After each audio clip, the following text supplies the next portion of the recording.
Nope, I just forgot to turn it on. If there's social disharmony, at the end of the day, the idea is to try and reestablish, social solidarity or social stability by either fixing institutions that have become dysfunctional or replacing them with new institutions that are functional, right?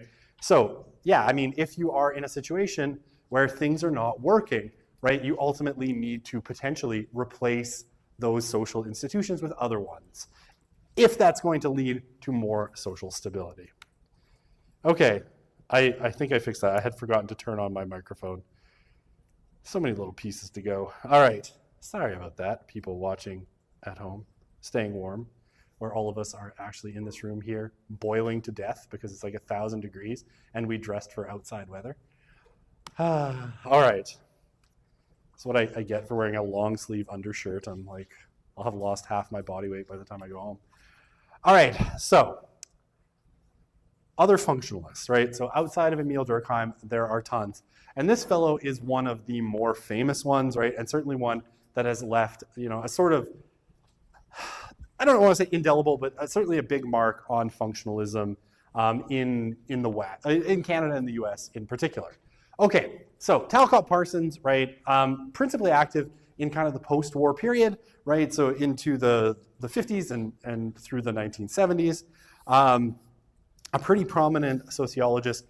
He went off and did his studies in Germany, and then came back and had picked up a bunch of these functionalist ideas from studying with people who had worked with Durkheim. So he brings them back to the United States, and basically he's got some core ideas and kind of develops Durkheim's project a little bit further, right? And you'll kind of hear like what I was saying on the last slide, right? Institutions have to work to ensure the smooth operation of society as a whole, right? So society for a functionalist is basically, a conglomeration of individuals and social structures, and all those social structures need to be working to basically help people or to make a society that functions smoothly. So each institution, right, each social structure for Parsons has its own sort of purpose, right? They all do particular things that help the totality of society function smoothly, right? So one of the things that Parsons does, I think, really well, and that's kind of interesting about him, is he compartmentalizes, right, what each institution does, and tries to sort of think like, okay, what do each of these things contribute to society? Now, at certain moments, I think there's a little bit of reductionism to his thinking, right? And I mean, he's a complex thinker too, but in kind of breaking down like, okay, this institution does this institution does that, we do see to an extent, I think a little bit of kind of reductive thinking. Okay, so what does this look like in principle, right? So when Parsons is talking, Parsons. I have a friend whose last name is Parson, and I always put an S on the end, and she gets mad at me because she's like, it's Parson, not Parsons. And I'm looking at him and I'm like, is it Parson or Parsons? I couldn't remember. So I was like, do I take the S off? No, he's Parsons. Okay, so different social institutions and what they do. So Parsons' basic argument, right, each of them has their own purpose. So now he has this big web, and he's got, if you look at books by him, he's got these great big diagrams, right, of showing like how all of these things kind of function. Now, for Parsons, the core institution of society, though, is the nuclear family, right?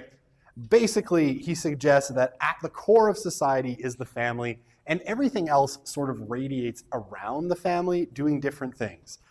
The family, right, particularly important because it is the site in which society sort of keeps itself going, right? Where new citizens, new generations are, born and socialized, right? Where they are taught to be people in society. That is what the family does. So the family for Parsons is incredibly important, right?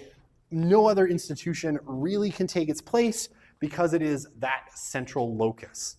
Okay, of kind of where people are shaped. So along with that, right, schools are also kind of important because, it is in schools that people are taught the necessary skills to function in society, right? Particularly in complex industrial economies, right? You need to learn reading, writing, and math, right? Those are really the 3 core skills. And it was like, I don't know, I don't know how true this is because I think I was watching a YouTube short, but it was like, basically if you've mastered like grade 11 math, you have now enough math to basically do any job in the trades, right?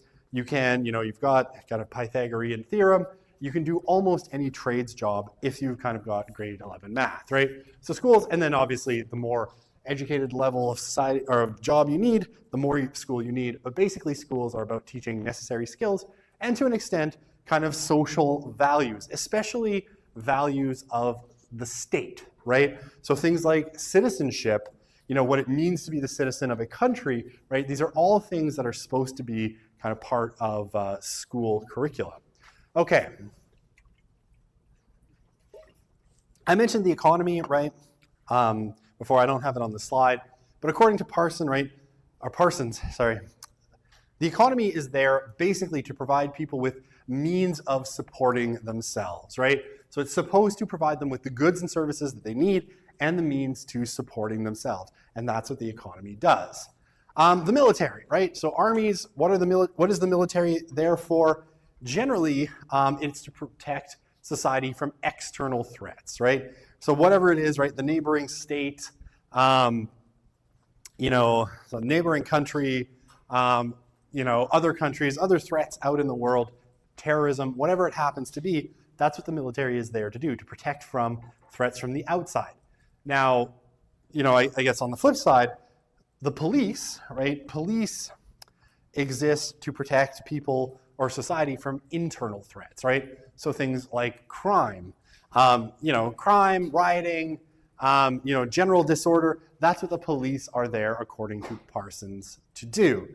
And then religion, right, the last one here, but there's a ton, and if you go through his books, right, there's just lists and lists of him kind of breaking down what he thinks different institutions do. Religion is there, according to Parsons, to create shared moral values, right, shared moral codes that more or less all people in society sort of accept and can agree on, right? That religion creates a worldview, which then creates shared morals and values. Now, obviously, right, when we get to, the 20th century and now in the 21st century, not all of these institutions necessarily are functioning well, right? You can think of, obviously we've seen a lot of potentially dysfunction with the police. Police have long been sort of, not victims, but subject to high levels of corruption, right? Where the people inside the police serve their own interests rather than, and sometimes the interests of corrupt forces like, organized crime, rather than serving, the public interest and protecting us from internal threats. And obviously, like when you see something like police brutality, right, you're looking in a lot of ways at a dysfunction in what the social role of the police should be.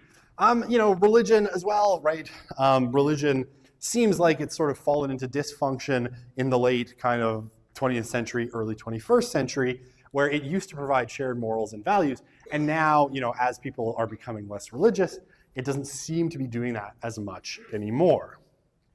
Which, there's actually lots of interesting kind of takes on this from people researching religion and values, suggesting that, it's the fact that people have moved away from religion, which is causing a lot of the social dislocation in a place like the United States, where things are so polarized because there isn't anymore this kind of overarching set of values that everybody thinks they can sort of agree on, right? Which used to be basically Christianity.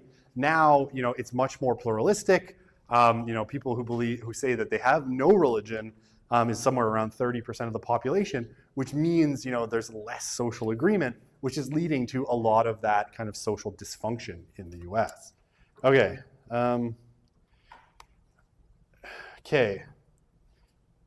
Does religious conflict and opposing moral beliefs challenge the general idea that religion helps form strong societies in today's world? What about politics? Okay, yeah, that's an interesting question. Trying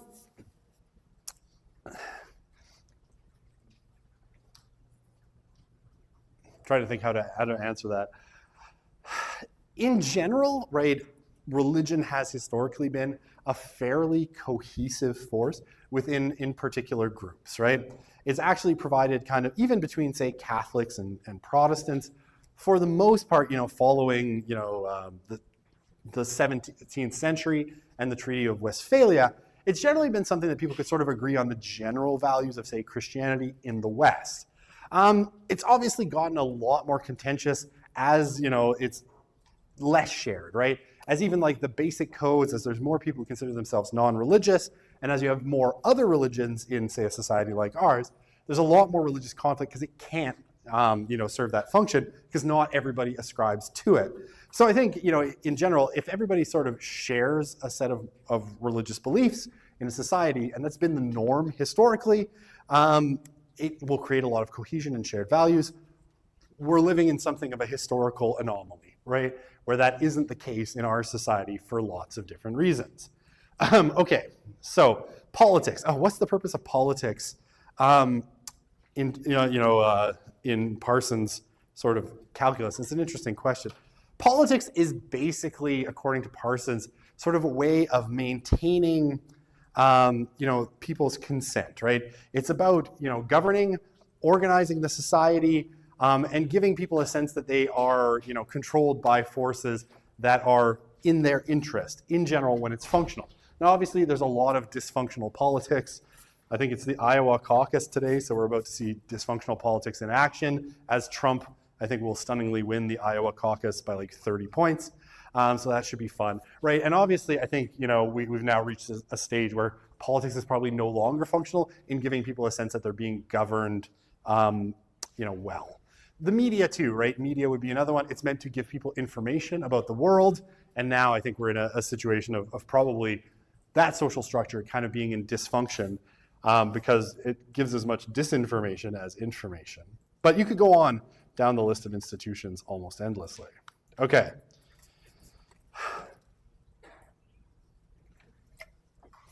All right. So another kind of mid-20th century functionalist thinker was Robert Merton, right? And Merton, again, brought these ideas kind of over from Europe. And he's kind of interesting in the fact that, essentially, social structures have different consequences for groups of people, and some might be dysfunctional, right? So it might be functional for some, dysfunctional for others. The police might work well for, middle-class communities and be very oppressive to, say, poor people, right? But I think, and here's where you probably, want to know these terms for the exam. They can have two kinds of functions, right? Manifest functions and latent functions. So what are manifest functions, right? So basically, they're the obvious and intended effects of social structures. What are these social structures supposed to do? Okay, so what does that look like? Well, think of schools, right? So a school is meant to teach you, right, young people, skills and values, right? So it's meant to teach you reading, writing, mathematics, principally, and, some values around civics or some such thing, right? That's the obvious and intended effects of this social structure. However, there is a bunch of latent functions in school systems, right? So amongst them might be things like youth cultures, right? One of the reasons people think that youth cultures, as these kind of distinct social cultures, really emerged in the 1950s and 60s as opposed to earlier decades, because those were the first decades where the majority of young people were in high school in particular, right? And so stick a bunch of, teenagers together with, where the ratios are, one teacher to 60 kids, and what you get is a bunch of kids kind of running their own sense of culture, right? And creating their own things like vocabulary, trends, fashions, and all of these sorts of things. So one of the kind of latent functions of, the public school system is often youth cultures. If we look at, say, the university system, right, one of the manifest functions of the university systems is generally to provide you with a credential, right? An education and a credential, right? You learn things in your chosen field, and you come out of here with a degree that says to potential employers, this person completed a university program, They're smart enough to get through a 4-year undergraduate degree, and therefore you can kind of trust that they're reasonably intelligent, and you hopefully learn some writing, some particular skills to whatever field you're in. One of the latent functions of universities, right, is they often also function as a mating market, right? Where basically it allows you to find, romantic partners of kind of a similar kind of age and social status, right? Because most people in university are going to be middle class or above. And so we find that not an insignificant number of either marriages or increasingly long-term cohabiting relationships start in university when people meet, potential romantic partners in this kind of context. Now, that's not something that universities ever set out to do, but it's something that happens just as a function of all of you being here, and being of the age where you're looking to form long-term romantic relationships, at least in principle, right? Again, not something that was intended, but it's just one of those functions that seems to happen just because of where we are and who happens to be in this particular place. Okay, I think that makes sense. I mean, and you can think of this for like virtually any institution, right? If you think of prisons, right? Prisons, what is the obvious and intended effect of the social structure? Well, it's to separate people who have committed crimes or who are potentially a danger to society from society, either for the purposes of punishment or rehabilitation. However, what actually happens in prisons in a lot of cases, what's the latent function? In a lot of cases, it actually tends to increase criminality, right? Because it puts people who've committed crimes, even low-level ones, in contact with people who are more advanced criminals, right? Or it makes them form social bonds with other people who also commit crimes. And so it tends to actually lead to the formation of long-term criminal relationships, which is one of the reasons why, increasingly, especially for young people, we try to keep young people out of prison, because we know that one of the unintended consequences is that we'll actually make them more criminal, right? Some people refer to prisons as criminal universities, right? Because you go to learn from Professor Criminal how to do break-ins better or whatever it happens to be. Okay.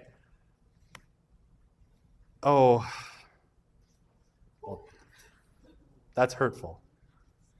No, I do not. It just is shiny on its own. Okay, what a hurtful comment. All right. I'm too sad to continue. Class dismissed. No, I'm kidding. I didn't choose to have no hair. It just happens. And for a not unsubstantial proportion of you who are male, it will happen to you. Be warned. I had hair until I was 35 and then gone. All right. So next school of thought, right? So broadly speaking, when you hear conflict theory, one of the things that you should think about is Marx. Karl Marx, a gentleman, I've spent so much time with him, right, doing a PhD in sociology. I tend to refer to him as Uncle Karl because we're good buddies and I feel like he's been with me my whole life, kind of like a family member. But I don't like him, so, he's an uncle, not a father. Okay, so conflict theory, though, generally focuses on large macro structures of society, right? So the big institutions of society, things like the economy, right?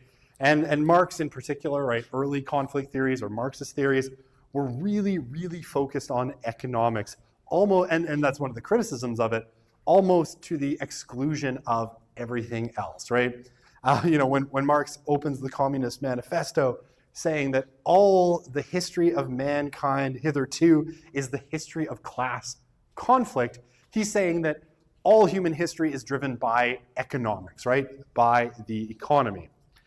Okay, so conflict theorists generally are kind of interested in, the way that these major patterns of inequality, sometimes produce social stability, sometimes produce social instability, and sometimes, lead to social change. Mostly, though, what they're really interested in is this sort of split between those who are privileged, right, who the social structures privilege, and those who those who are subordinate, right? So you get the terms, the oppressor and oppressed, superordinate and subordinate, right, are terms that you find a lot in sort of conflict theory thinking, right? So basically, one of the things that it tends to look at is how, members of privileged groups always seek to maintain their advantages and privileges at the expense of, the subordinate group, right, the oppressed. And basically, right, everybody is, and the subordinate or the oppressed are always trying to fight back against, the oppressors or the superordinate group in order to increase their privilege in society, right? So, because it's, sort of Marxist at its core, the suggestion is that the elimination of privilege, right, will lower the levels of conflict and increase human welfare, right? So if you think of, this in kind of Marxist terms, right? Marx's idea was, that capitalism was inherently unfair, right? That it created a superordinate class, which he called the bourgeoisie, right? And it created a subordinate class, which he called the proletariat. So the bourgeoisie, it was the owners of the means of production, right? Factory owners in the time Marx is writing, and the proletariat was the working class. And basically, right, he said that the bourgeoisie, the owners of the means of production, worked to make sure that they kept the workers down, paid them piddly wages, got as much for themselves, and tried to keep themselves at the top of the heap. So what was Marx's proposed solution to this? It was communism, right? The idea that instead of having, a small group of privileged people own the means of production, that the ownership of the means of production should be distributed to everyone, right? So that basically the people, the proletariat, the workers, would own the means of production, which would increase human welfare, right? Because suddenly you wouldn't have this class of people hoarding money for themselves. They would everybody who was working at a factory would distribute things evenly, right, to all of the workers. So everybody would share in the profits equally, rather than having one group sharing unequally, right? Now this gets picked up. I mean, I could talk about this all day. So this gets picked up, in all sorts of ways, in feminism, conflict theory, and I'll talk about it in a minute in more depth, gets picked up as sort of wanting to break down the patriarchy, right? Breaking down male privilege and bringing privileges more kind of in line equally between men and women. In terms of, critical race theory, right, which is a conflict theory kind of school, it's about, reducing the privilege of people of white European descent and bringing up the privilege of people of other races.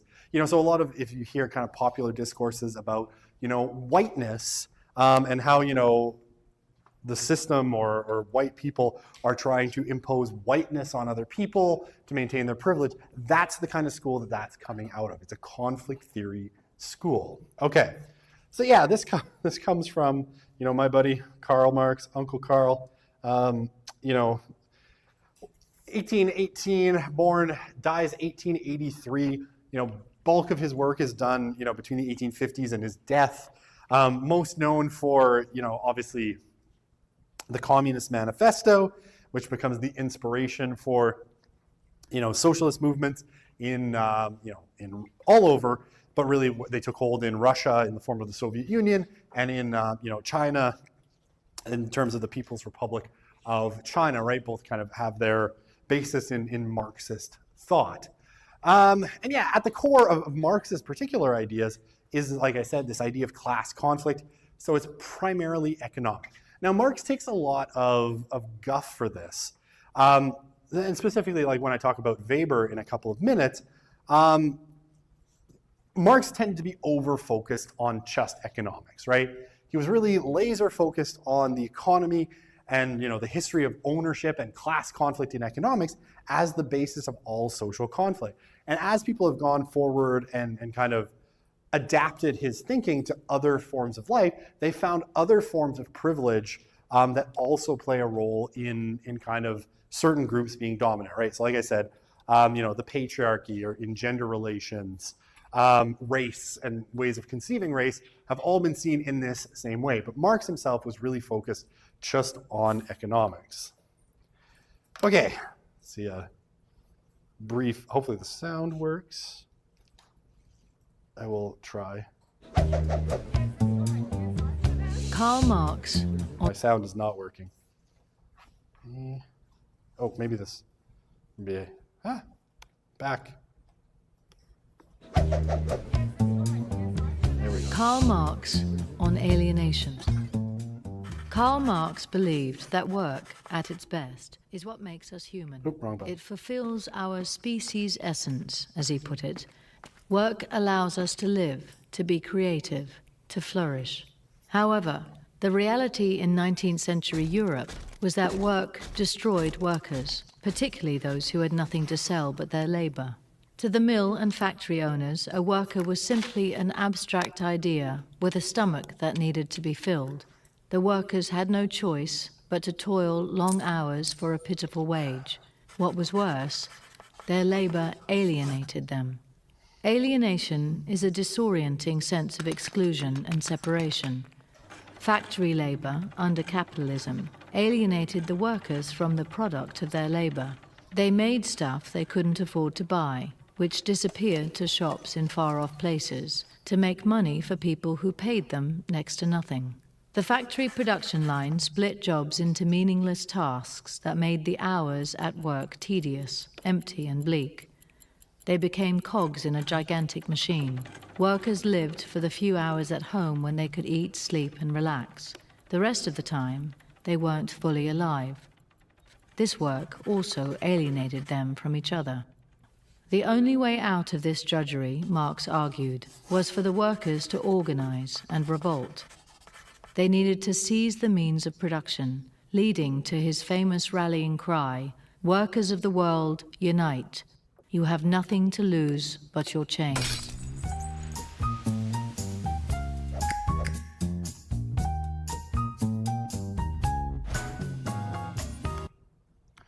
Okay. Oh, no questions. Perfect. So, obviously, when it comes to kind of conflict theory, I think people have sort of said it best when they suggested that Marx is a pretty good sociologist, right? He looked at the world around him, right? A world, like I said a few classes ago, fundamentally transformed by the Industrial Revolution, where the people who were moving into the new industrial cities of first England and then other parts of Europe as they industrialized, had pretty miserable living and working conditions, right? They worked long hours in factory jobs that were dangerous. They made very little money, and the ownership class made a lot. However, Marx is a lousy historian, and this is one of the big problems with Marx's thought, and why essentially, like, when you get to the middle part of the 20th century, people start a project of what they call reconstructing Marxism, and essentially separating it from some of Marx's actual specific critiques, right? And one of the people that kind of starts this is Max Weber, right? So coming not too much later, right? He's about 20-ish when Marx dies, and he himself dies fairly young in 1920, but he's a pretty monumental figure in sociology, and we think of Weber as one of the three founding fathers of sociology, along with Durkheim and Marx. And looking at Karl Marx's arguments, right? Weber will suggest that a lot of what Marx suggests is way too focused on just economics, right? That actually human history is a lot more complicated than just that. So, like this bottom point, right? Class conflict, he thinks, is not the only driving force of history. There's a lot of other things that drive change as well, right? Because for Marx, fundamentally, the only way that society can change is when there's a big change in the means of production, right? He has this idea of what he calls the dialectic, right? So that society changes when you get a transformation of the means of production, so how things are made. So when we went from, say, the Roman Empire, right? the Roman Empire had a fundamental kind of relationship of, basically Roman citizens and their slaves, right? The slaves made everything, and the citizens did very little of the work, profited a ton, and ultimately benefited from the labor of the slaves. Moving forward into the Middle Ages, right, feudal lords owned the land, right, which was the means of production of wealth in the Middle Ages, and it was worked by peasants or serfs, people who were tied to the land. And that couldn't change until you got the Industrial Revolution that changed the way we make things, or the means of production. And from each of these changes, from slavery, Roman slavery, to the Middle Ages to the Industrial Revolution, you fundamentally get new societies coming out of this transformation of the means of production. So you get change in the means of production, change in the social relationships of production, and from that two-step, you get a new society, right? And Weber says, yeah, that's interesting, but it's not quite the whole story, obviously, right? That things like politics, religion, and other things also transform, society in meaningful ways. Okay, so I think do I have I don't have it on here right now. I have it on symbolic interactionism. But I'll tell you about it really quickly. We'll see a video on Weber in a second. It's from the BBC as well. One of the theories that he comes up with, he writes it in a book that's very, very famous called The Protestant Ethic and the Spirit of Capitalism.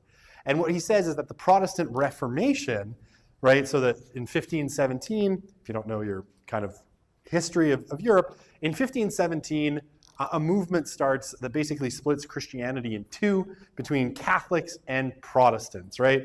And certain countries become Protestant, certain countries remain Catholic. Weber's theory is that the different kind of way of understanding the world that's created by certain forms of Protestantism ultimately leads to a fundamental restructure of society, and in his view, the birth of modern capitalism comes from the Protestant work ethic. And again, we'll talk about the Protestant ethic a few times during the course. So he thinks that other things like politics and religion can also lead to change. It's not all just economics and the change in the means of production. He also suggests that a lot of Marx's predictions are ultimately wrong, right? Because one of the things that Marx sort of suggests is that the workers are always going to be, basically lacking privilege under capitalism. Why? Well, because the owners of the means of production are always going to want to keep as much wealth for themselves as possible. But Weber, coming just a little bit later than Marx, starts to see changes in the way that capitalism is organized, right? So one of the things that happens is you get the rapid growth of a service sector, right? A part of the market that offers services, and you get the growth increasingly of higher status, better jobs in the kind of capitalist system, right? And specifically, you get the emergence of a management class, right? A class of people who are basically tasked with helping the owners of the means of production run things like factories, right? And so these end up being what we would call today white-collar workers, right? Office managers and the like, who ultimately get great wages, right? And are paid well by their employers because they have a lot of skill and they're important to the functioning. As capitalist industries get more complex as well, and it requires more skill in factories to make things, you get higher wages as well, because replacing those people ends up becoming more and more difficult. And so capitalism sort of adjusts internally, and so a lot of the conflict is actually alleviated within the system, according to Weber. Okay.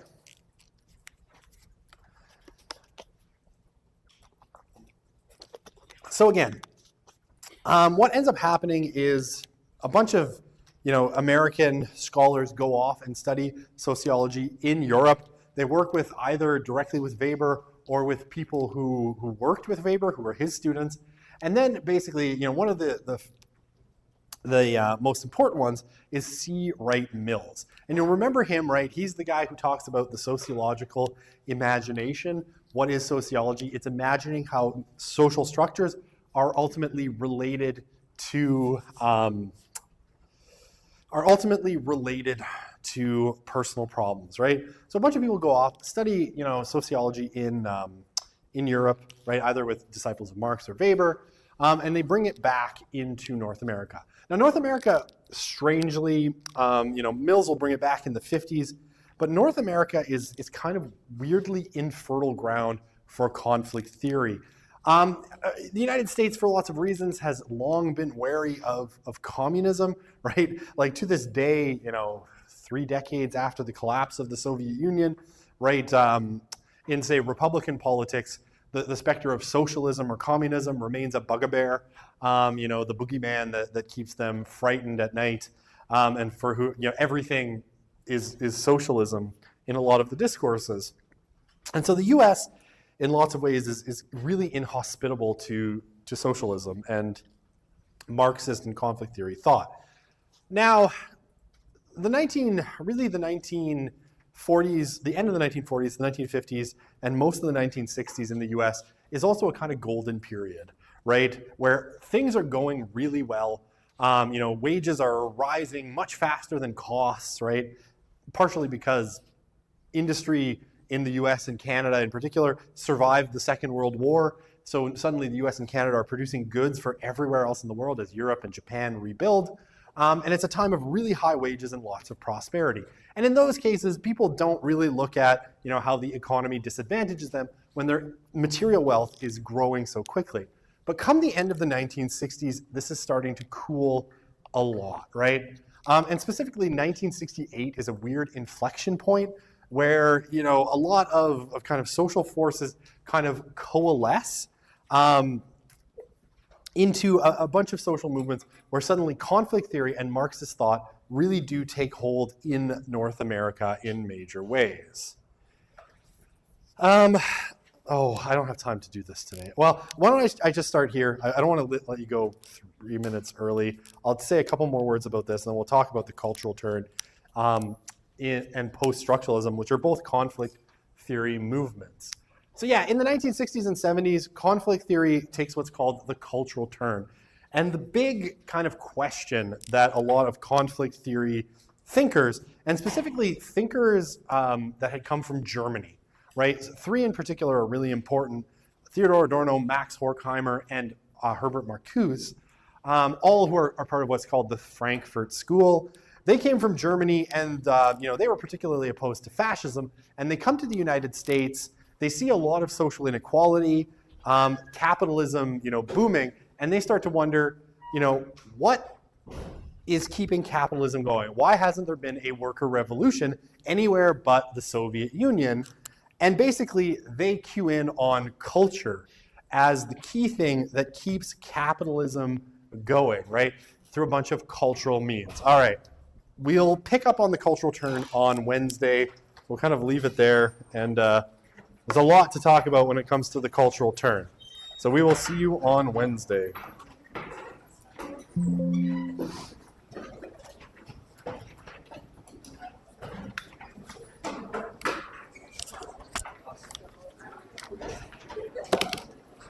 All right. Hi. So I'm on the list for this course. Okay. I've been on it for